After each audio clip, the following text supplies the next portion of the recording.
Halo sobat, selamat datang kembali di podcast punya kita. Saya lupa nyebutin PPK-nya ya. Wah, senang banget nih sobat. Kita bisa menyapa sobat lagi di tengah kesibukannya di weekend ini. Tentunya pasti banyak banget nih agenda-agenda sobat mau kemana. Ada yang mungkin mau jalan sama keluarga, terus juga mungkin ada yang mau pengen pergi makan dan lain sebagainya. Yang pasti jangan lewatkan dulu perbincangan kita hari ini karena hari ini lagi dan lagi kita mengundang seorang dokter. Ini berbincang sekaligus bisa berkonsultasi kayaknya. Kalau kemarin sebelumnya kita sudah mengundang ya dokter THT. Kali ini kita akan berbincang bersama dokter spesialis penyakit dalam. Sudah bersama saya Dokter Julian Pratama. Hai dokter. Sehat Halo, dok? pagi Kalau sehat. kalau dokter tuh Alhamdulillah. biasanya selalu sehat ya, selalu sehat, Alhamdulillah. selalu bugar karena memang selalu menerapkan pola hidup bersih dan sehat ya dok ya. Iya, Karena sebagai percontohan juga kepada para pasien. iya benar sekali. Betul Gitu. sekali. Ini kayaknya saya sama dokter nih umurnya tuh kurang lebih loh guys ya. Kalau kalau dokternya kan spesialis penyakit dalam. Kalau saya spesialis juga dok, Apa itu? spesialis orang dalam. Kalau mau masuk silakan dok, lewat saya aja dok. Dokter aslinya orang mana sih dok? Saya sih lahir di Lampung Tengah ya, tapi saya pindah-pindah kayak gitu mengikuti orang tua. Awalnya di Lampung Tengah, kemudian SD-nya di Kalimantan, Oh, sampai kemudian Kalimantan ya? pindah lagi ke Palembang, Heeh. habis itu pindah lagi ke Jambi. Oh, berarti Jambi adalah persinggahan Terakhir. terakhir. Siapa tahu nanti pindah lagi dok. Oh enggak. Oh enggak, Enggak. sudah netap di Jambi berarti Iya, ya? karena kemarin juga mikir kan waktu pas lulus ambil penyakit dalam kan pengen stay di Semarang tuh, tinggal di Jawa Tengah. Tapi terakhir orang tua nyuruh di Jambi. Oh, berarti di Jambi karena diminta sama orang tua atau ada alasan lain dok? Ya karena orang tua tinggal di sini ya saya harus berbakti pada orang tua ya balik lagi ke Jambi. Oke, berarti orang tuanya masih kerja di Jambi? Orang tua sudah nggak kerja, maksudnya biar kami aja anak-anak yang Oh, kerja. luar biasa. Ini adalah anak yang berbakti kepada orang tua ya. Tapi nggak rindu kampung halaman tempat lahir ya di Lampung Tengah? Jarang sih. kayak Jarang gitu. ya. Tapi masih sering ketemu nggak sama teman-teman lama? Teman-teman lama sering ketemu, malahan jadi ada beberapa mereka keluarganya jadi pasien saya. Oh, oke. Nah, kita penasaran juga dokter, bagaimana perjuangan dokter menjadi seorang dokter spesialis dan menurut kabar yang beredar dari ruang redaksi kita sih, Iya. serius banget ya. Gimana? Bahwa untuk mendapatkan dokter spesialis ini membutuhkan perjuangan yang cukup panjang ya dokter ya, dan Iya. juga berliku-liku. Belum lagi mungkin tantangan yang dihadapi ketika bertemu sama senior dan lain sebagainya. Nah, dokter bisa ceritakan awalnya dokter jadi dokter tuh kenapa? Pengennya jadi dokter tuh kenapa? Ya, awal saya ingin menjadi dokter tuh tujuan satu ya, Mas ya. Oke. Mungkin nggak tahu ya ada yang sama atau enggak. Tapi tujuan saya cuma satu. Ketika keluarga saya yang sakit, saya bisa mengobatinya. Oke. Itu tujuan saya. Jadi saya lihat kemarin dulu kan orang tua saya ya orang tua pasti pernah pergi ke rumah sakit atau ke dokter ya. Iya, puskesmas juga mungkin ya. Nunggunya lama seperti itu. Kadang mikir kayak gitu. Kapan saya bisa mengobati orang tua saya? Kapan saya bisa seperti mereka kayak gitu. Nah, tujuan saya bilang saya harus jadi dokter. Oke. Karena orang tua saya itu alhamdulillah alhamdulillah oke lah mas saya, menurut saya papa saya tuh sudah bikin anak-anaknya punya profesi masing-masing. Oh, oke. Jadi orang tua saya wira swasta, Mm-mm. tidak ada kami keturunan ataupun keluarga dari dokter. Oke. Anak pertama disuruh jadi dokter, Mm-mm. anak kedua disuruh jadi adik saya hukum, sekarang jadi jaksa, yang ketiga ekonomi manajemen. Hmm. Jadi orang tua saya memikirkan tiga-tiga itu saling kolaborasi. Iya, walaupun Jika- beda bidang ya. Jadi kalau misalnya ada masalah sesuatu di bidang hukum, adik saya yang nomor 2 yang Iya. muncul. Oke. Kalau ekonomi manajemen, adik saya nomor 3. Tetapi kalau masalah kesehatan, kakaknya yang pertama. Mm-mm. Jadi tidak semuanya dokter kayak gitu. Jadi sudah dipikirkan orang tua saya dari dulu seperti itu. Mm-mm. Dari dokter, saya waktu itu kuliah di S1 di Jakarta, di Oke. rumah sakit di Universitas Yarsi, Jakarta Cempaka Putih. Oke. dari tahun 2008 sampai tahun 2012 itu. Tetapi saat kita dokter itu kan kita ada namanya SKED tuh, sarjana kedokteran. Iya, Kita harus betul. ada namanya koas lagi. Heeh. Koas itu Koas itu setahun ya? 1 tahun 7 bulan sampai 2 tahun Oh, biasanya. oke. Gitu. Itu koasnya di mana kemarin? Saya di Garut. Di Koas di Garut. Garut kayak gitu. Setelah koas di Garut, baru kita ada namanya ujian UKDI kayak gitu. Kompetensi Dokter Indonesia. Oke. Setelah UKDI baru kita dapat menggelar titel dokter umum gitu. Nah, kalau udah dapat gelar titel apa gelar dokter umum, itu berarti bisa buka praktek atau ada ini lagi? Enggak, kita harus ngikutin program pemerintah. Itu ada namanya internship. Oh, Gitu. internship, Kita oke. diwajibkan masuk di daerah-daerah untuk mewakili dokter kayak gitu. Karena kan beberapa daerah banyak yang kekurangan dokter. Oke. Jadi program pemerintah untuk supaya dokter-dokter yang baru lulus ini dapat bekerja di sana. Oke, Dapat mungkin di daerah-daerah kabupaten iya, gitu ya. kabupaten. Oke. Diharapkan sih moga mereka masih mau tetap melanjutkan ketika internshipnya selesai. Setelah internship saya pengen penyakit dalam itu karena dulu saya internship di Sungai Bahar, RSUD Sungai Bahar. Oke. Saya balik lagi dari Jakarta, saya minta balik lagi ke Jambi. Dapatnya di Sungai Bahar ya. Iya, dapat Sungai Bahar. Harapan saya dapat di kota, tapi nggak dapat kan. Iya. Dapat internship di Sungai Bahar. Tapi berapa lama tuh di Sungai Bahar waktu itu? Setahun mas, kayak gitu. Setahun, ya. Setahun mas, sudah itu setahun di sana. Kenapa Oke. saya pengen masuk di penyakit dalam? Di sana kan dokter penyakit dalamnya hanya 2 kali seminggu. Saat itu banyak kasus-kasus penyakit dalam yang banyak di sana Oke. dan selalu dirujuk kayak gitu. Karena ada beberapa kayak dulu yang gagal jantung, sudah tuh PPOK, paru-paru obstruktif karena dari riwayat merokok yang sering lama gitu. Oke. Itu selalu dirujuk ke rumah sakit Jambi. Di situ saya berpikir kenapa harus dirujuk? Iya. Kenapa tidak ada dokter penyakit dalam di sini? Dulu ketertarikan saya dulu ke penyakit dalam itu tinggi sekali karena saya mikir penyakit dalam bisa mengatasi semuanya ya, kayak mikir saya karena semuanya dipelajari di penyakit dalam. Iya. Semenjak itu saya berpikir wah saya harus masuk penyakit dalam nih kayak gitu karena kasus untuk pada dewasa dan Iya. lansia itu banyak dan pada kasus-kasus yang paling complicated ya, agak rumit itu pada kasus-kasus lansia, geriatri. Oke. Nah, karena untuk pengobatan itu harus komprehensif, kolaborasi, nggak Iya. hanya dari penyakit dalam aja, Iya. gizi, rehab medik semuanya ada, seperti itu. Makanya ketertarikan saya penyakit dalam itu sangat tinggi karena saya pengen balik lagi ke Jambi awalnya kayak gitu, Oke. karena saya harus mengabdi juga kalau misalnya saya berhasil kemarin dan kasus-kasusnya banyak. Oke. Berarti setelah internship yang di Sungai Bahar, berarti balik lagi ke Jakarta atau gimana? Iya, Balik ke Jakarta saya lagi. balik ke Jakarta. Saya balik ke Oh. Jakarta karena saya pikir orang tua kan bolak-balik tuh Jambi Jakarta. Iya. Jadi saya balik ke Jakarta. Alhamdulillah di sana dapat tawaran kerja. Sempat kerja juga. Kerja juga. Kerja di rumah sakit RSU Dinda Tangerang. Oke. Kayak gitu. Berapa lama tuh? Itu hampir setahun. Setahun ya? Kerja di sana. Sudah tuh saya pengen ngambil sekolah lagi.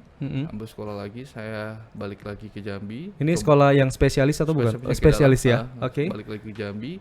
Karena saya coba minta rekomendasi, sudah tuh ngambil rekomendasi dan saya coba magang di sini kemarin. Magang di sini. Setelah magang di sini saya ngambil penyakit dalam, alhamdulillah berhasil masuk ke Undip Semarang. Oke, berarti kebanyakan untuk prakteknya di Jambi ya malah ya? Iya, sebenarnya kayak gitu. Tapi karena kemarin di Jakarta, karena orang tua kan di sana, dia Iya. bilang papa mama stay lagi di Jakarta gitu. Maksudnya saya mikir 6 bulan ya coba cari pengalaman dulu di luar kayak gitu. Pengalaman di luar nanti saya baru balik lagi ke Jambi. Tapi tantangannya di dokter spesialis itu apa sih sebenarnya, Dok? Untuk mendapatkan gelar spesialis penyakit dalam itu tantangan yang sudah dilewati itu apa? Tantangannya menurut saya ya tesnya ya Mas ya. Tesnya. Oh, ya. Saya tes ke Undip itu sendiri Mas. Oke. Gitu. Saya cuma minta izin sama mama saya, papa saya minta izin, habis itu langsung tes ke Semarang. Oke. Kita persiapan sendiri, tes sendiri, cari hotel sendiri, dan yang paling berkesan banget waktu saat tes itu, saya ingat banget tes itu tes yang terakhir, tes akademik. Karena kan kalau dokter selalu belajar tiap malam kan, Iya. maksudnya belajar kayak gitu. Iya, Kadang tadi malam juga bega- belajar ya dokter ya. Takut pertanyaannya yang aneh-aneh ya dokter. Oke, terus dokter. saya begadang.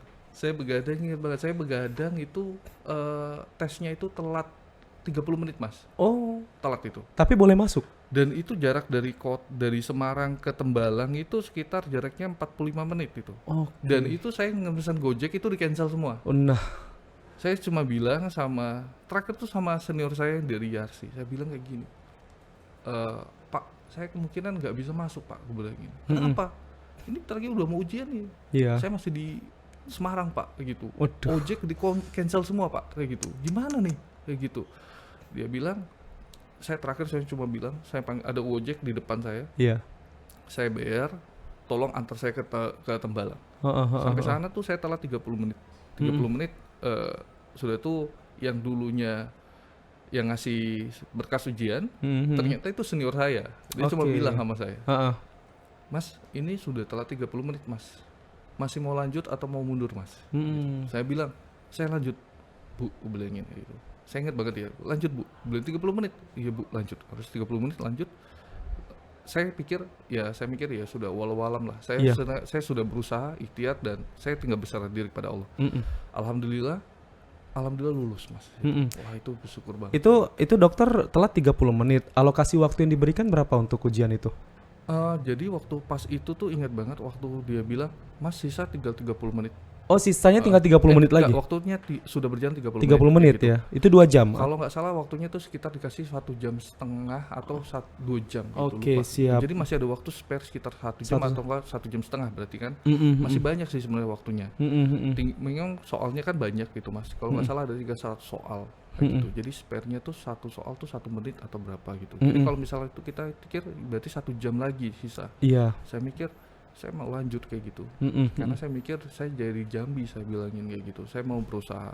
Lulus nggak lulus urusan kedua. Ya penting ada usaha dulu ya. Ha-ha. Daripada saya bilang saya nggak lanjut, ya udah pasti gagal. Iya, Kalau iya. saya lanjut berarti insya Allah ya tinggal berserah diri pada Allah aja. Mm-mm, Gitu. Itu yang paling berkesan itu. Oke, akhirnya lulus ya, Iya, alhamdulillah itu ya. kesalahan terbesar nih ya. Kalau misalnya kita mau ujian itu jangan pernah begadang. Oke. Setelah saya mau ujian dokter penyakit dalam Ha-ha. kayak gitu, saya ujian dokter penyakit dalam itu kan di Solo, di UNS kayak gitu. Semenjak itu saya nggak mau begadang. Oke.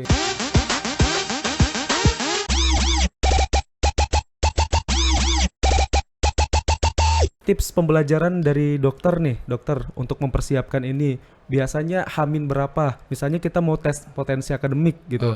Nah, itu biasanya hamin berapa dokter sudah mulai push untuk belajar itu? Saya dulu waktu kerja di Jakarta, Mas, selama setahun. Heeh. Nah, ceritanya belum aja deh. Setahun saya kerja, tapi nggak setahun sebenarnya. Saya Iya. kerja selama 8 bulan. Oh, kirain tadi 11 bulan 29 hari ya. Enggak setahun. 8 bulan saya kerja, tapi 6 bulan itu tuh kerjanya cuma klinik sebenarnya. Oke. 6 bulan itu saya sudah bilang saya stop untuk kerja di rumah sakit. Saya tidak mau kerja lagi di rumah sakit. Saya mau fokus belajar aja. Oh, Kayak gitu. oke. Jadi memang harus ada prepare diri kita sebelum ujian tuh sudah sekitar 2 sampai 3 bulan sebelumnya kita udah belajar. Kalau misalnya prepare-nya dalam waktu sebulan menurut saya masih kurang. Apalagi seminggu ya. Iya, seminggu Mep- apalagi mepet jangan. banget ya. Mepet banget ya gitu. Mm-mm. Karena dulu saya sampai bilang kamu nggak rugi kalau kamu stop kerja gajimu segini nanti Iya. kamu itu Pendapatannya malah pendapat turun ya. Tapi kalau kamu jaga klinik-klinik kan cuma panggilan. Iya. Itu pun kalau nggak ada kamu nggak bisa kerja kayak gitu. Dulu temanku bilang kayak gitu, dia bilang nggak apa-apa lah, yang penting saya mau lulus kayak gitu. Saya mau prepare diri saya. Akhirnya ditunjukkan dengan kelulusan ini ya dokter ya. Saya balik lagi ke rumah sakit sana Iya. sebenarnya. Saya balik lagi ke rumah sakit sana, saya bilang sama teman saya bilang alhamdulillah saya lulus. Kirain nunjukin, lihat nih spesialis penyakit dalam. Enggak dong, enggak. Itu kalau saya ya, bukan dokter ya. Akhirnya lulus ya dokter Ya, ya. alhamdulillah lulus. Nah berarti di situ menjalani pendidikan dong. Iya. Pendidikan menjadi seorang dokter spesialis penyakit dalam. Nah gimana tuh lika-likunya dokter? Sebenarnya kalau pendidikan di Undip sih menurut saya baik ya Mas ya. Kayak gitu menurut saya kan gini karena saya dari Undip ya. Ya. Di sana tidak ada namanya kayak kalau kita lihat-lihat ada namanya senior junior yang terlalu keras kayak gitu, nggak ada mas. Oke. Tetapi memang di adat di Jawa tuh memang ditekankan unggah unggu dan sopan santunnya memang tinggi mas, Oke, kayak gitu. siap. Cara kita berbicara, cara kita WA mas kayak gitu, itu memang bener-bener diajarin sama senior kayak gitu. Mm-mm. Jadi kalau kamu WA sama seseorang, kamu WA sama apa? Kamu WA sama dokter spesialis, Oke, yang lebih senior ya. Heeh. Walaupun nggak ada senioritas tapi yang lebih dulu iya gitu ya. senior, Ha-ha. kamu tetap harus sopan mas, kayak gitu. Mm-mm. Ini aja saya ada dapat kemarin kan dapat WA nih dari dokter spesialis dari luar kota gitu. Baik. Saya minta mohon maaf duluan karena ada teman saya mau mengenalkan ke beliau kayak gitu. Tapi saya bilang nanti kayak gitu. Mm-mm. Sudah itu beliau WA saya duluan. Mm-mm. Saya langsung bilang saya minta maaf kayak gitu. Karena minta maaf karena saya tidak menyapa dulu kayak gitu. Iya, iya, iya. Gitu. Sampai di sana tuh memang diajarin unggah-ungguhnya. Mm-mm. Saya ujian kemarin penyakit dalam aja mas. Ingat banget ada satu guru mas. Dia bilang kayak gitu. Mas Julian nanti pulang kemana mas? Ke Jambi dok. Mm-mm. Kamu ada Jawamu jangan kamu tinggalin ya gitu. Unggah-ungguhmu, sopan santunmu harus kamu bawa ke Jawa gitu. Mm-mm. Bawa ke Jambi ya. Iya, bawa ke Jambi Heeh. gitu. Dok kayak gitu. Jadi di sana tuh memang benar-benar sekaligus kita di sana saya belajar oh ini Mm-mm. memang tata krama, tata krama Jawa tuh seperti ini ya gitu. etika lah ya. Nah, itu benar mas. Mm-mm. Udah pernah ke Jawa belum mas? Sudah sering mas. Ha-ha. Gimana? Jawa Tengah mas. Jawa Tengah. Iya. Gimana di sana? Enak sih mas. Kalau makan di situ, aduh ramah-ramah semua orangnya. Iya. Pokoknya di daerah Jawa itu ramah-ramah semua. Itu yang enak ya. Apalagi di sini juga kalau misalnya orang yang berilmu itu kalah dengan orang yang beretika ya. Karena etika itu di atas ilmu. Iya, benar mas Ya. kayak gitu. Jadi itu yang memang yang harus diterapkan dimanapun kita berada ya. Iya, Tidak benar. hanya di lingkungan dokter tapi di lingkungan kerja lain itu etika memang harus kita junjung tinggi ya dokter. Benar mas, benar sekali kayak gitu. Etika tuh nomor satu mas kayak gitu. Mm-mm. Mikirku orang tidak melihat dari seberapa besar titelmu, Iya, tapi cara penyampaian dan tata kramamu yang dilihat pertama kali. Betul. Nggak ada kalau kita lihat, oh ini Uh-uh. spesialis atau apa, nggak ada. Orang tuh lihat, oh cara ngomongnya baik, sopan gitu. iya, Karena kan kita nggak tahu juga lawan berbicara kita ternyata jabatannya lebih tinggi lagi. iya Gitu. betul. Jadi kita memang harus awalnya tetap sopan santun. Itu ada nilai plusnya juga ketika kita sudah melaksanakan hal itu dengan baik ya. Iya. Siapa tahu nanti itu yang lawan bicara kita itu adalah mungkin ada pemimpin di suatu rumah sakit atau apa dia tertarik bisa ditarik aja bisa jadi ya. Siapa tahu drama Korea banget ya. Drama Jepang ya. Drama Jepang kayak gitu tuh biasanya. Tapi dokter tadi kita udah bahas masalah background dokter ya, sampai dokter mendapatkan predikat sebagai spesialis penyakit dalam ya. Nah, di penyakit dalam ini dokter apa saja sih jenis-jenis penyakit yang memang ditangani? Penyakit dalam itu luas mas. Iya, banyak kan? Heeh. Banyak beberapa divisi. Dari misalnya dari kardiologi, Oke. geriatri, sudah tuh hemato-onkologi medik, Heeh. sudah tuh diabetes. Itu yang lagi tren metabolik kayak gitu. diabetes Endokrin mellitus. Iya, lagi tren sekarang ya. Mellitus ya memang tren sih mas kayak gitu. Karena mungkin kita kenal banyak dengan sindrom metabolik kan. Oke. Gitu. Nah nanti saya lanjutin. Udah tuh ada alergi imunologi, Oke. ada psikosomatis, Ha-ha. udah tuh ada rheumatologi, Heeh. tropik infeksi, Oke. udah tuh ada itu pulmonologi dengan medical kritis sekarang. Heeh, heeh. Suruh saya ulang lagi tadi, Pak Adi, saya cuma tahu diabetesnya doang. Oh, iya. Selebihnya saya nggak tahu. Oh, Karena itu bahasa medis Iya. juga ya semuanya ya. kenapa sekarang diabetes lebih tinggi pada Iya, di zaman sekarang? betul. Kenapa itu dokter? Saya ada baca jurnal tuh pada usia di atas 30 tahun malah penyakit sindrom metabolik lebih tinggi daripada Diabetes. penyakit sindrom metabolik lebih tinggi pada usia di atas 30 tahun. Heeh, Yang mana dari sindrom metabolik itu bisa menyebabkan salah satu diabetes kayak gitu. Oh, Gejalanya. oke. Jadi kenapa penyebabnya lebih tinggi pada usia muda sekarang di atas 30 tahun bisa kena diabetes? Tuh dengerin bang. Banyak faktor-faktornya. Ha-ha. Satu, pertama kita tidak bisa membandingkan, dulu kita membandingkan wanita dengan laki-laki. Iya. Sekarang gaya hidup laki-laki dan wanita sekarang sama di zaman sekarang. Mm-mm. Pertama, mereka ya saya tidak semua menceritakan ya, tetapi Iya. gaya hidup sekarang Iya.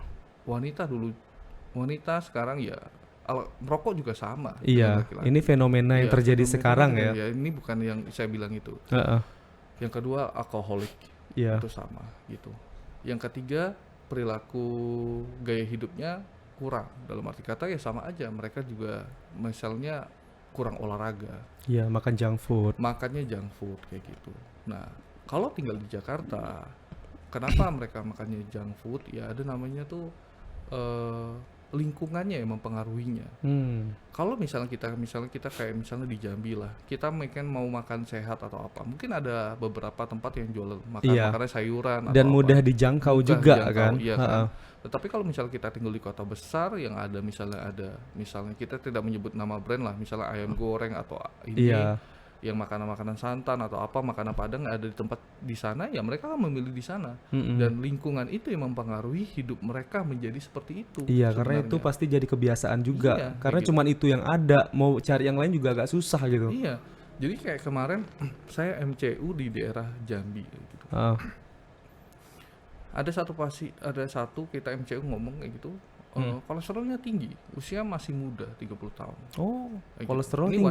wanita ya. Ini saya bilang wanita, Iya. beda dengan laki-laki ya. Iya, iya, iya. Saya bilang, kenapa kolesterolmu sangat tinggi sekali, usiamu 30 tahun. Sudah tuh di USG ada fatty liver. Fatty liver itu adalah penimbunan lemak di dalam hati, kalau Hati. bahasa itunya. Mm-mm. Kenapa usia muda 30 tahun kok ada fatty liver? Iya. Sudah itu ada kolesterol juga tinggi. Dia jujur kok. Dia bilang setiap hari saya pasti akan makan nasi Padang, Dok, kayak gitu. Oh. Kenapa kamu gak makan yang lain kayak gitu? Ya karena tempat tinggalnya di sini adanya nasi Padang, Dok. Jadi saya makan nasi Padang aja gitu. Ini berarti faktornya. Habis makan nasi Padang kerja, pulang tidur Iya. kayak gitu. Nggak ada bakar-bakaran lagi Gak ya. ada bakar-bakaran lagi. Heeh. Saya selalu ada, ini yang kedua nih, misalnya cowok, ada juga yang cowok. Efeknya sama sekali, kolesterol tinggi, penimbunan sekarang waktu saya USG abdomennya, karena dia ngeluh nyeri perut kanan atas kayak gitu. Terakhir saya USG ternyata ada batu empedu. Aduh. Usia 29 tahun. Waduh, masih muda Itu lagi. masih muda semua mereka. Mm-mm. Jadi saya bilang, mereka bertanya pada saya, gimana cara untuk mengurangin lemak ini, Dok? Iya. Mm-mm. Saya tidak, saya akan berprinsip pada keilmuan ya, Mas ya. Iya, iya. Saya tidak akan langsung ngasih obat, ngerti nggak sih, Mas? Mm-mm. Saya indikasi ngasih obat harus ada beberapa indikasi, misalnya kayak sindrom metabolik lah ibaratnya gitu. Iya. Jadi harus ada 5 kriteria yang harus saya tekankan untuk pemberian obat. Mm-mm. Tetapi kalau misalnya tidak ada dia kriteria, saya tidak akan ngasih obat. Oke. Kenapa? Pertama, usia masih muda, Mm-mm. masih bisa olahraga. Iya. Saya selalu tekankan pada pasien saya selalu prinsip kayak gini. Mereka ngomong sama saya kayak gini, Dok, saya mau makan ini boleh atau enggak? Saya bilang boleh. Saya bilang tidak boleh. Apa? Kenapa? Nikmat dunia mana lagi yang kamu nikmatin? Iya. Hidup kita cuma satu kali. Kamu nggak makan ini, kita belum tahu kita besok hidup. Iya. Prinsip saya seperti itu. Mm. Orang diabetes mau makan ini boleh kok, kebilangin kayak gitu. Tetapi hanya mencicipi saja. Iya. Habis itu tidak boleh, karena ada prinsipnya namanya BNI. Kalau kita pakai diabetes ya, Mm-mm. BNI, Apa itu? bukan bank ya. Iya. BNI singkatan medis nih kayaknya. BNI, Iya, apa? batasi, Heeh. nikmati, I? kayak gitu, imbangi, Oh, imbangi. batasi makanannya. Mm-mm. Sudah dibatasi kuenya, nikmatin, Iya, karena kamu menikmati. Pakai sensasi gitu makannya walaupun sedikit ya. Wah, enak banget ini kue, ya Allah. Terus imbangi. Sudah tuh imbangi, Oke. imbangi dengan dua. Apa Satu dengan olahraga, satu dengan obat. kayak gitu. Oh, oke. Ataupun dengan makan makanan dengan kita makan sayur-sayuran. Mm-mm. Dengan makan sayuran tuh bisa gula darah itu nggak tinggi, nggak langsung meningkat jauh. Dia tuh seperti anak tangga ditahan sama sayur-sayurannya. Iya. Jadi baginya olahraga sama obat-obatan. Mm-mm. Saya berprinsip kayak gini. Kamu masih muda, mau makan nasi Padang, monggo Mas, nggak apa-apa Mas. Iya. Aku bilang gitu. Mhm. Walaupun nasi Padang kita tahu santan, banyak lemaknya, yang Betul. bisa berefek dari bisa terjadinya sindrom metabolik ke pembuluh darah dan lain-lain. Belum lagi tepung-tepungannya ya. Tepung-tepungannya. Heeh. Saya cuma bilang, kita ada timbangan. Tahu nggak timbangan hukum, Mas? Tahu. Kayak gitu. Timbangan hukum tuh ada dua kan sisi. Iya. Kiri dan kanan harus seimbang. Mm-mm. Kayak gitu. Ketika kamu makan nasi Padang angkanya nilainya 10, Kalau kamu berharap dia bisa jadi 0, berarti kamu harus kurangi 10 toh, Iya. ya kan? Gimana caranya? Yaitu olahraga, kayak gitu. Kalau kamu makan banyak, kamu olahraga, nilainya 0. Maka apa yang kamu makan tidak akan disimpan di dalam tubuhmu. Ketika kamu makan 8, 10, tapi kamu olahraganya cuma 2, sisanya 8 akan disimpan dalam tubuhmu. Akibatnya terbentuklah fatty liver. Iya, menumpuk tadi ya. Iya, menumpuk tadi. Makanya saya prinsip, Pak, kalau kamu bisa itu. Tetapi yang permasalahan utama di dalam masyarakat Indonesia ini cuma satu. Dia bilang apa? Tidak ada waktu. Betul. Karena udah keseringan kerja, ya udah keburu malam, nggak ada lagi waktu untuk olahraga, dokter. Mas. Tapi sebenarnya bisa disisipkan kan, Nah. olahraga. Kamu tanya saya, dokter masih olahraga nggak? Nah itu, kayak dokter olahraga nggak? Kayaknya nge-gym nih dokter Iya. ya. Dia ngangkatin tabung gas, ya. Tabung gas pasien diangkatinnya, serasa barbel gitu dokter ya. Itu gimana dokter, tip apanya? Caranya supaya kita walaupun kerja, tapi tetap ada kegiatan-kegiatan olahraganya dokter. Sebenarnya tuh kayak gini. Menurut keilmuan ya, kita olahraga tuh 20 sampai 30 menit per hari. Iya, Kayak gitu, ya. itu minimal. Ya, minimal 20 sampai 30 menit per hari. Ya. Jadi kalau misalnya kita bilang nih, saya terakhir MCU kemarin loh, saya ngomong sama mereka, wah saya nggak bisa dok, saya hidup saya malam saya sudah capek, saya pergi dari jam 7, jam 8 sudah tuh itu. Saya bilang sama dia, saya kalau berangkat ke Sengeti jam 8 sampai rumah sakit Rapa dan praktek pribadi saya sampai jam 9, jam 10, jam 9. Tetapi jam 9 malam saya tidak pulang. Saya prefer nge-gym. Walaupun 1 jam. Oke. Kayak gitu. Disempat-sempatin ya, Sempat-sempatin. walaupun capek ya. Karena saya mikir saya sudah makan banyak, aktivitas saya kurang. Iya. Saya tidak mau. Karena apa? Saya pernah cek kolesterol saya tinggi. Setelah saya kerja di rumah sakit. Dulu waktu saya residensi, namanya pendidikan tuh residensi, saya masih bisa olahraga, Mas.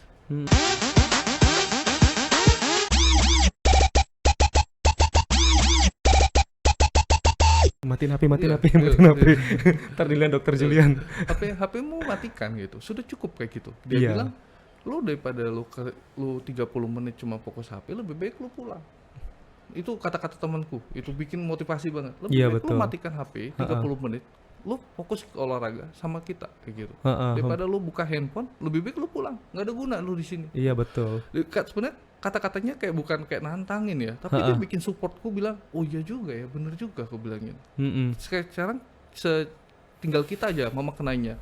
Itu seperti musuh atau itu Sempet teman teman. kayak gitu yang support kita. Aku bilang itu teman banget, aku bilang. Terakhir 30 menit saya HP matikan. Iya. Mau ada WA apa-apa saya cuma read kayak gitu. Kecuali Sito misalnya mengancam nyawa, saya baru balas. Tetapi kalau cuma bilang, "Dok, hasil labnya ini, Dok," kayak gitu. Hasil gula darahnya segini ya gitu. Oke. Dan kita sudah kasih terapi dan menurut kita baik ya, kita sudah ya udah kita olahraga aja. Gitu. Kecuali dia mengancam nyawa. Saya cuma bilang sama dokter-dokter yang dokter umum, kalau mengancam nyawa telepon. Oke. Sito telepon. Itu kondisinya urgent ya. Iya, urgent. Memang Tetap- perlu ditangani. Iya, tetapi kalau nggak Sito, nggak apa, WA dulu aja. Pasti saya balas. Kita tinggal lihat gitu. 30 menit itu bukan waktu yang lama, singkat sih menurut. Iya betul. Kayak gitu. Sebentar. Heeh. 1 jam aja bentar. Iya. Bentar lagi selesai nih. Tapi percuma juga kalau olahraga kita masih megang HP dan konsentrasi kita juga masih di kantor, Iya, masih di tempat kerja. bener. Itu kan sama dengan bohong. Bener, Mas. Healingnya Gitu. nggak dapet Nggak ya. ada gitu. Jadi kalau misal kita cuma megang handphone, kita olahraga, kita nggak ada sama sekali gitu. Iya. Raga kita di situ, jiwa kita nggak ada di mana. Betul. Jiwa kita tetap rumah sakit kayak gitu. Jadi Betul. saya mikir kawan saya support itu langsung dibilang, udah matiin handphone gitu. Matiin handphone, lo kita gym gitu. Oh iya siap. Itu stresnya nggak bakal hilang-hilang ya dokter ya. Iya. Kalau tetap keluaran handphone ya. Saya pernah sekali datang tempat gym 1 jam, Hah. itu cuma fokus HP aja mas. Oh. Pasti sehatnya nggak dapat nih. Nggak dapat. Cuma keringatan aja Iya. tapi nggak ngerasain sehat ya. Itulah makanya kita kalau gym butuh teman kan. Teman Iya. tuh harus ada supportnya gitu. Oke. Saya cuma duduk, saya ingat banget di situ duduk 1 jam, fokus handphone, main bentar, duduk fokus handphone 1 jam. Nggak berhenti-berhenti. Betul. Jadi di situ saya bilang nge-gym enggak, sehat enggak, kayak gitu.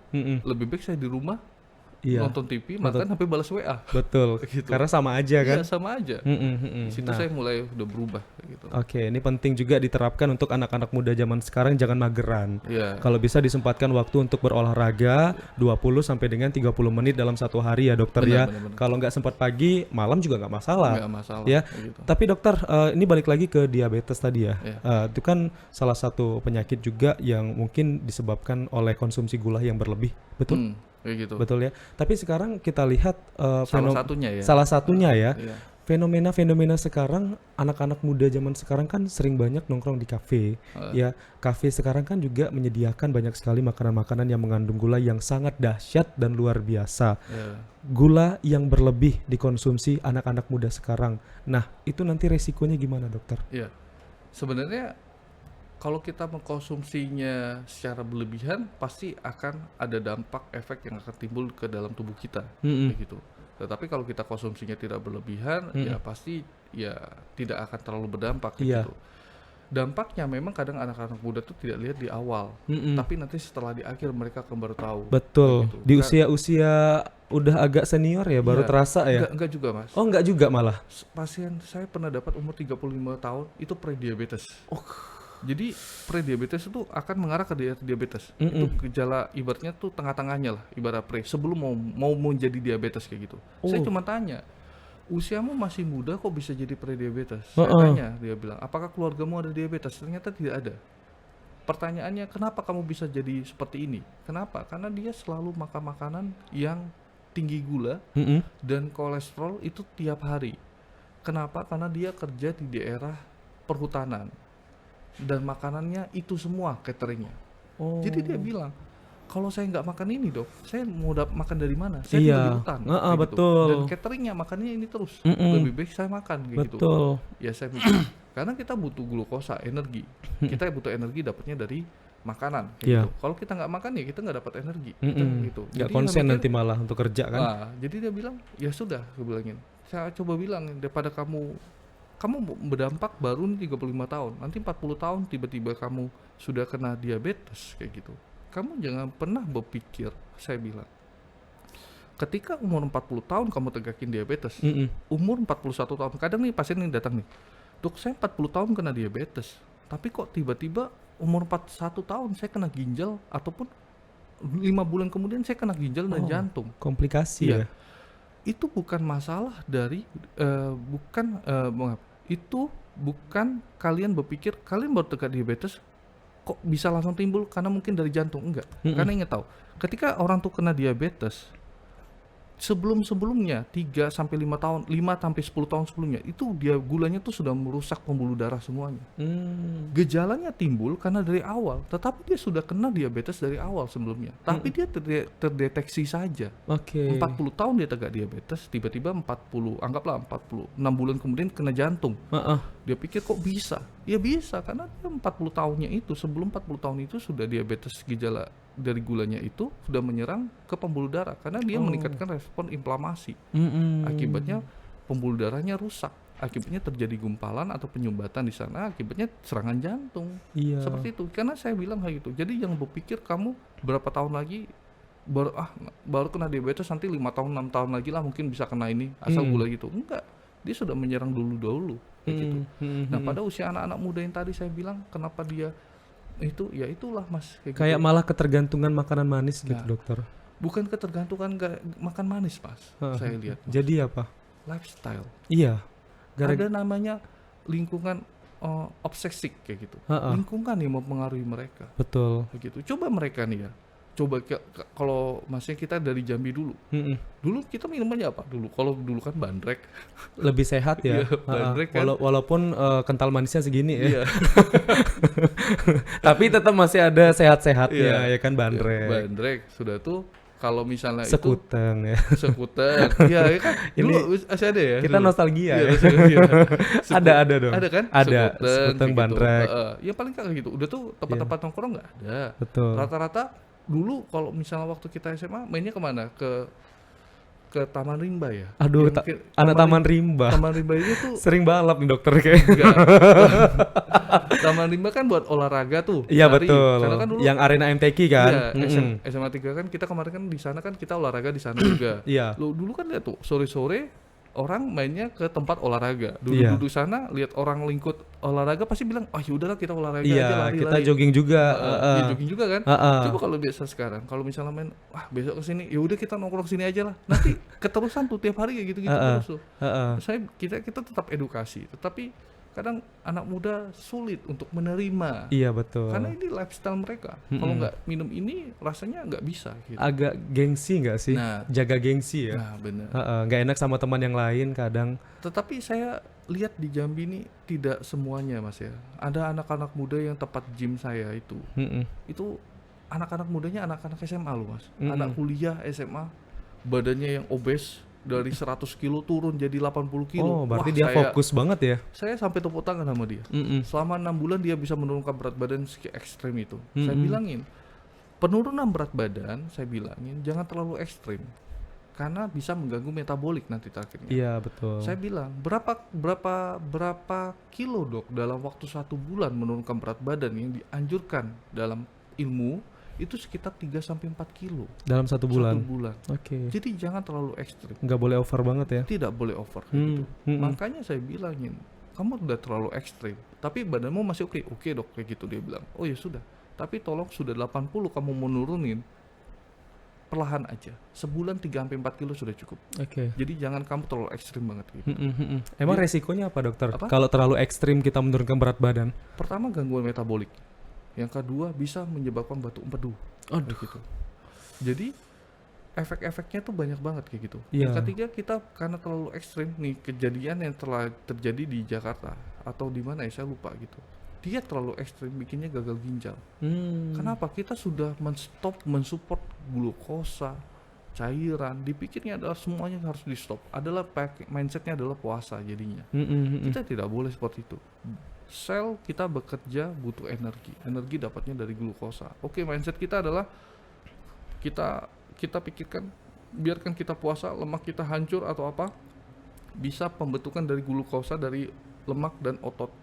Ketika lama-lama terjadi, akibatnya malahan kita ya atrofi otot kita, kayak gitu, mengecil, rusak akibat karena dipecah jadi glukosa terus. Jadi saya pikir kalau misalnya dia terlalu ekstrem itu tidak dianjurkan, karena WHO aja menganjurkan 3-4 kilo kayak gitu.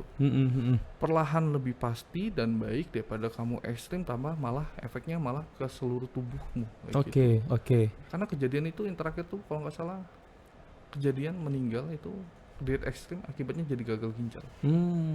Saya tidak tahu program apa yang dia programkan, tetapi itu berdampak banget dalam tubuh dia. Ketika dia sampai gagal ginjal, berarti dia sudah menstop kayak cairan tubuh juga di stop. Karena dia pikir kalau saya minum malah nanti berat badan saya naik juga.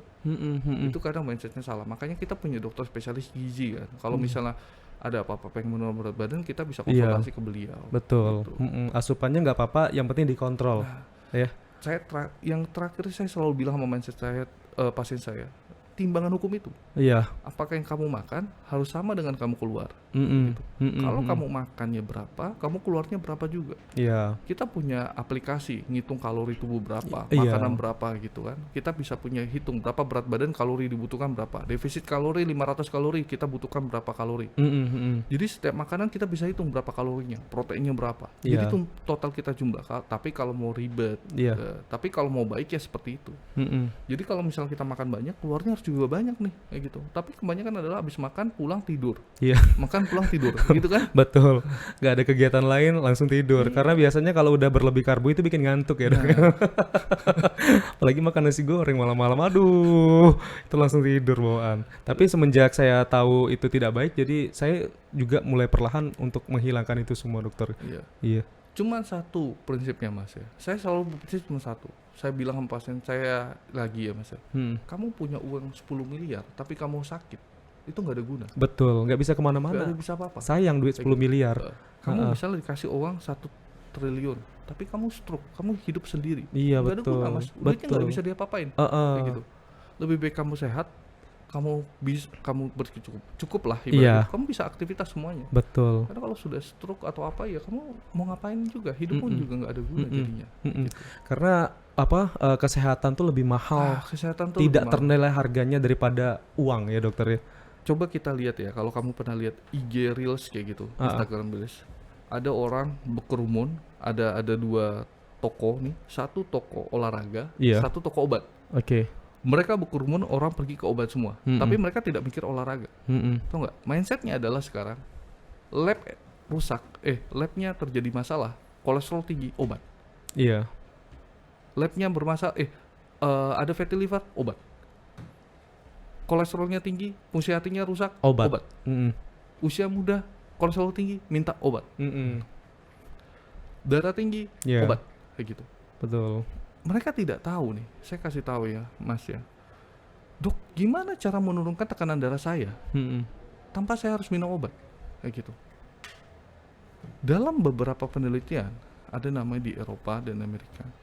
Ketika berat badan turun 1 kilo, akan menurunkan tekanan darah 1 mm Hg. Tetapi ada beberapa penelitian bilang 2-4 mm Hg. Berarti kita bayangkan aja ya, kalau kita turun 3 kilo, berarti kan 3 mm Hg kalau kita ikut satu panduan ini. Tapi kalau panduan ini satunya, kalau misalnya 2-4 kilo, kita kalikan 3. 3 kali 3 berarti 9. 10 dong, anggaplah 10. Iya. Berarti udah menurunkan 10 mm Hg. Bayangkan, hal yang murah, tidak perlu biaya, Iya. hanya niat dan kemauan aja yang dibutuhkan. Itu sangat sulit sekarang. Tinggal tugas Mas sebagai edukator menyuruh supaya orang-orang mau olahraga. Iya, siap. Dan juga fenomena diet yang berlebih tadi juga ya dokter ya, karena memang sekarang itu kayaknya juga hal ini banyak terjadi dokter. Pengen bentuk tubuh yang ideal, jadi memang diet ketat Iya. sampai menurunkan sampai 6-10 kilo dalam sebulan, dan ternyata itu tidak disarankan. Tidak disarankan. Ini saya langsung ngomong sama dokter spesialis penyakit dalam loh guys ya. Emang tidak disarankan ya dokter ya. Ada keilmuannya kok. Turunkan 3-4 kilo dalam waktu 1 bulan. Sudah cukup kayak gitu. Oke.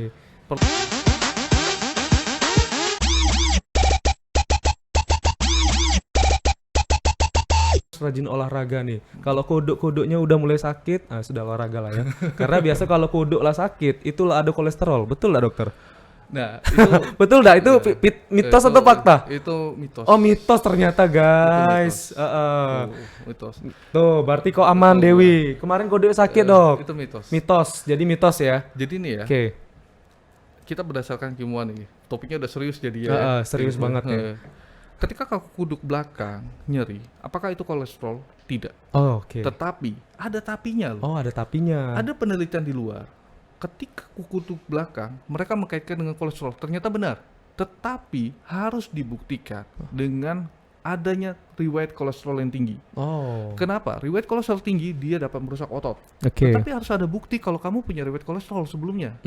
Tetapi kalau kaku kuduk belakang apa dibilang kolesterol? Tidak. Kayak gitu. Tetapi kalau misalnya dia punya riwayat kolesterol yang tinggi sebelum-sebelumnya, apakah kaku kuduk nyerinya bisa dibilang kolesterol? Bisa, kemungkinan. Bisa jadi. Karena kolesterol yang tinggi bisa menyebabkan ternyata kerusakan otot. Penelitian tersebut. Disangkut bautkan ternyata ada halnya berhubungan. Tetapi secara keseluruhan tidak. Oke. Tuh. Tuh bisa Topiknya mantap ya. pokoknya dicek dulu lah ya, minimal ke dokter ini ya, dokter Julian ya. Bisa datang langsung ke dokter Julian guys untuk ngecek dulu kalau misalnya udah ada pembuktian secara medis itu pernah ada riwayat kolesterol dan mungkin ada indikasi kolesterol, bisa jadi diindikasikan bahwa kuduk berat itu asalnya dari kolesterol. Benar, kolesterol. Dan ternyata kamu cuma pegel doang, masuk angin.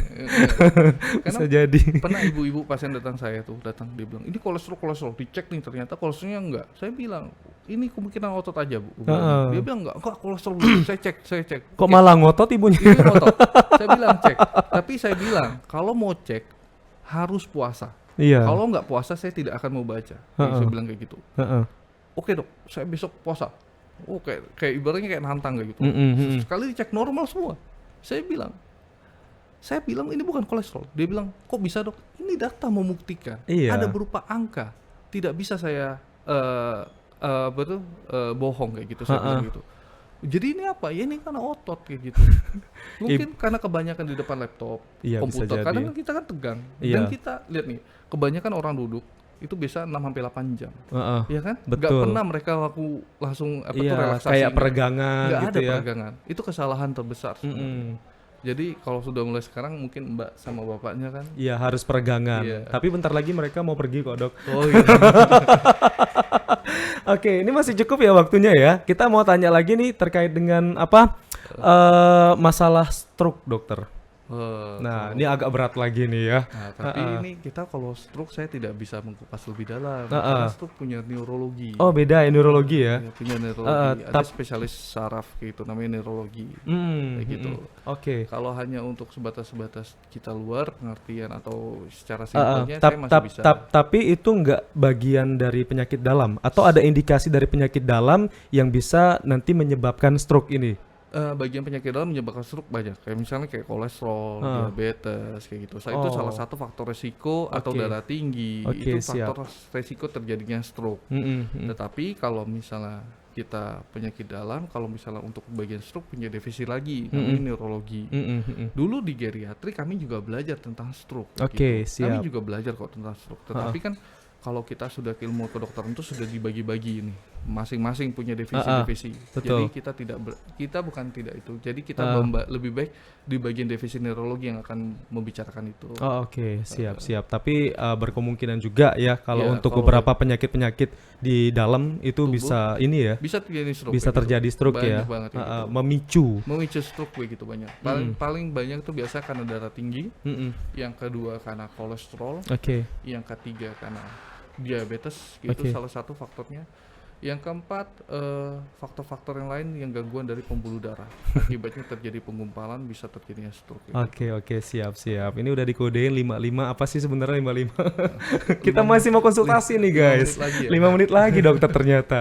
Dan dokter, kalau tadi kebiasaan masih dari kebiasaan anak-anak muda zaman sekarang yang mungkin sering minuman-minuman yang mengandung banyak gula, terus juga minuman instan dan jarang minum air putih. Nah, itu kan tadi tidak hanya diabetes ya, tapi juga bisa merusak fungsi ginjal ya. Fungsi ginjal dan fungsi hati Oke. khususnya. Dua-dua itu banyak banget. Di zaman sekarang minuman ya, Tapi pernah ketemu pasien nggak yang masih muda tapi sudah terganggu itunya, ginjal dan juga hatinya? Saya tidak akan menyebut nama ya. Iya. Mas ya. Saya pernah kejadian dan tidak akan menyebut di daerah. Iya. Apakah saya pendidikan dokter atau bukan? Oke, siap. Saya pendidikan dokter atau spesialis itu enggak. Saya ingat banget itu ada usia 32 tahun, Oke. wanita mas. Hmm. Endingnya apa? Beliau meninggal. Kayak gitu. Beliau itu alcoholic addict. Oh. Jadi dia alkoholik kayak gitu. Selalu minum alkohol, akibatnya dia saya tidak tahu berapa banyak alkohol yang dia minum, tetapi dia addicted banget kayak gitu. Mungkin lifestyle ataupun dia memang suka atau pecandu. Kan kita ada batasan. Kalau tidak salah tuh batasan untuk alkohol tuh 4 gram ya per hari ya kalau nggak salah, 4 atau 5 gram per hari ya gitu. Oke. Jadi ibaratnya dia selalu minum alkohol, efeknya hatinya rusak mas. Karena ketika kita minum alkohol itu kan gulanya juga tinggi, Iya. dia merusak hati. Penimbunan penimbunan gula yang akan di dalam tubuh dijadikan lemak itu nempel ke hati dan hatinya rusak. Ketika hatinya rusak mas, jadi gagal hati. Sama seperti gagal ginjal. Ketika ginjalnya sudah rusak, obatnya transplant ginjal dong. Iya. Ketika hatinya rusak, ya ibaratnya transplant hati. Siapa yang mau transplant hati? Iya. Hati dibuka gitu. Akhirnya matanya kuning, semuanya badannya tubuhnya kuning karena dia sudah dicek, ternyata kita cek nih hepatitisnya, antivirusnya negatif semua. Fix ini karena alkoholik. Kita tanya riwayatnya gitu. Berarti sehari itu bisa seminggu tuh sekali sampai 2 kali dia minum. Saya tanya kenapa? Mungkin addicted ya, kecanduan ya. Tahu sendiri kan, ada orang-orang kecanduan alkohol, mukanya seperti apa. Iya, betul. Saya cuma bilang sama teman-temannya, ketika kamu sudah tahu temanmu seperti ini, tolong kamu stop. Kamu lihat yang di depanmu ini fakta. Iya. Ini kehidupan nyata. Betul. Ketika kamu akan seperti ini, kita tinggal ketemu kamu lagi next tahun berikutnya. Aku bilang gitu. Tetapi apakah ada pengobatannya? Aku bilangin sekarang hatinya sudah rusak. Kita sudah seoptimal mungkin kita kasih terapi. Ternyata Allah berkehendak tidak. Aku bilang kayak gitu. Jadi saya minta tolong sama kamu nih, saya itu ada teman-temannya bergerombol tuh, banyak itu saya Iya, bilang iya, gitu. iya. Saya bergerombol, saya cuma bilang, ini fakta di depanmu. Beliau sakit karena hatinya rusak. Penyebabnya kenapa? Dia alkoholik. Kayak gitu. Saya minta tolong sama kalian, tolong stop. Kalau kalian tidak bilang stop, kurangin. Kayak gitu. Boleh kan? Pelan-pelan ya. Kalau kita berdasarkan agama kan memang tidak boleh, Mas, Iya. kayak gitu. Tetapi ya kadang itulah kita bolak-balik lagi lifestyle temen. Kalau temennya misalnya maaf nih ya, kalau Mas temennya yang maaf nih baik-baik berjilbab semuanya atau apa ya, mungkin nggak cuma berjilbab tapi lingkungannya baik lah ibaratnya, teman-temannya baik, pasti lingkunganmu hidupnya baik juga. Iya betul, pasti bakal ngikut circle tadi kan, circle-nya baik pasti kita juga akan terpengaruh untuk berbuat baik. Iya, salah satu lingkungan gitu. Tapi kalau lingkungannya tempatnya seperti itu semua, mau tidak mau kita akan mengikuti juga. Kita akan terjun ke situ pasti. Apalagi kalau bahasa dulu kan dibilang cemen gitu, nggak ini kayak gitu. Tapi kita ngikutin dia, yang ditakutkan adalah kita kecanduan. Betul. Malah kita lebih candu daripada mereka, itu yang ditakutkan. Nah, kalau kita sudah lebih candu dari mereka ya sudah, mau gimana lagi. Itu fakta. Itu umur 32 tahun wanita, dirawat cuma 3 hari. 3 hari meninggal. Begitu. Itu saya bilang ke sama mereka, tolong alkoholiknya di stop. Jadi saya mikir kecanduan alkoholik itu terlalu tinggi. Mungkin saya bilang konsumsinya apa terlalu banyak ya, mungkin dia terlalu banyak kali ya. Tetapi saya bilang sama teman-teman mereka, tolong di stop. Kalau tidak bisa stop, ya kalau kita kasih edukasi stop alkohol wajib, tidak boleh dihindari stop. Kalau kurangin rokok baru. Kadang kita sulit untuk mengurangi rokok karena rokok itu kan ada nikotin yang bisa bikin addicted, kecanduan gitu. Nah, tetapi kalau alkohol itu di stop. Kalau kita berdasarkan dengan agama kan kita ketika kita minum alkohol, sholat kita tidak akan diterima selama 30 hari. Iya betul. Karena itu emang dilarang ya minum itu alkohol ya kalau di agama Islam ya. Iya, di agama Islam kita sudah dilarang. Tetapi kalau misalnya mereka mau lanjut, ya mungkin kan tidak semuanya karena kan ada istiadat yang beda, yang harus minum sesuatu gitu. Ya mungkin itu that's okay. Tetapi kan mereka tidak setiap hari. Iya betul. Gitu. Dan takarannya juga harus pas ya. Dan takaran kadarnya berbeda dengan yang kadang orang minum. Gitu. Oke, balik lagi ke gaya hidup nih. Ketika kita menjalani gaya hidup yang baik, maka kesehatan tubuh kita juga akan baik ya. Begitu sebaliknya ketika kita sudah menerapkan gaya hidup yang buruk dengan lingkungan yang mungkin tidak mendukung juga, dengan lingkungan yang tidak baik, itu juga akan mempengaruhi kesehatan kita. Ya, jadi rajin-rajinlah dan juga pintar-pintarlah untuk memilih lingkungan yang sesuai dengan kehidupan kita untuk menunjang kesehatan kita ke depannya. Wah, luar biasa, ini banyak banget kita udah dapat sharing ilmu dan juga penyemangat nih dari Dr. Julian, karena dari usia muda itu ternyata kita menanamkan benih yang tidak baik dan akan kita panen di usia senior ya, nggak bisa saya bilang tua, usia senior ya. Takutnya nanti ya kita sekarang terlena untuk menikmati hal tersebut dengan fun gitu. Tapi kita nggak tahu ke belakangnya nanti gimana. Tahun depan, 2 tahun lagi, 5 tahun lagi, 10 tahun lagi kita kan nggak tahu gimana ya dokter ya. Tapi memang harus dari sekarang kita harus menerapkan gaya hidup bersih dan sehat, rajin berolahraga dan juga minumnya harus air putih ya dokter ya. Itu penting ya. Air putih wajib banget gitu. Oke.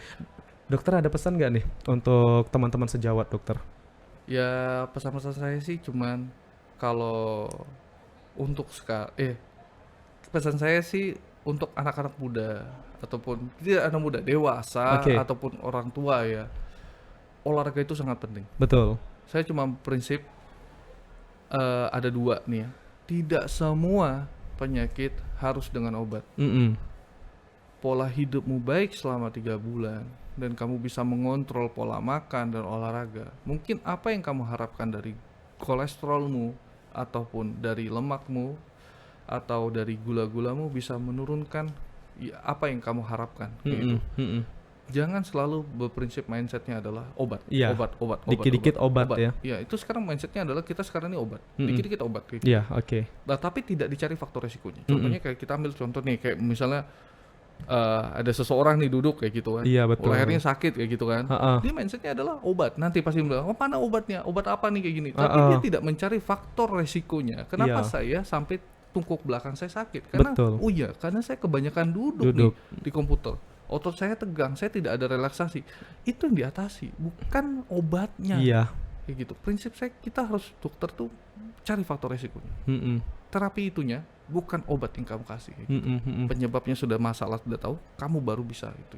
Takutnya kalau obat ini hanya sementara nanti bakal bisa balik lagi ya dokter Nanti ya. mindsetnya orang sekarang nih obat, Iya. carinya obat dulu. Betul, Kebanyakan betul. seperti itu. Oke, siap. Dokter, untuk teman sejawatnya, silakan dokter. Apa yang mau disampaikan untuk teman-teman sejawat sesama dokter spesialis Teman di Jambi? ya, Kasih semangat gitu dokter, boleh. ya mungkin teman-teman sejawat ya, senior-seniorku sama senior-senior semua di sini lah kayak gitu. Iya. Ya semangat aja lah kayak gitu. Tetap Tetap semangat. semangat dan sehat selalu kayak gitu. Dokternya bingung, salam-salam udah kayak radio.